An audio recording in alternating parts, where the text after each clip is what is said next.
Кудул Тынар Курбаналиев кече 29-июлда азыркы депутаттар кайра шайлоого келсе, Россиянын жарандыгын аларын билдирди.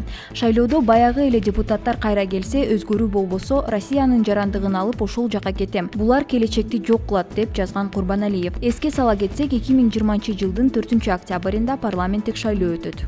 Кече 29-июль күнү Нарын районунда жааган жамгырдын кесепетинен коктуулардан келген жан суулары Нурбай Булуң тилкесинде жайгашкан Нурбай Булуң каналына батпай, Шүкүрбек көсүндө жайгашкан 2 турак үйлөрдүн королоруна кирип, 250 метр ички чарбачылык жолду каптады. Эскерте кетсек, буга чейин Кыргызгидромет туруксуз аба ырайы тууралуу шашылыш эскертүү тараткан.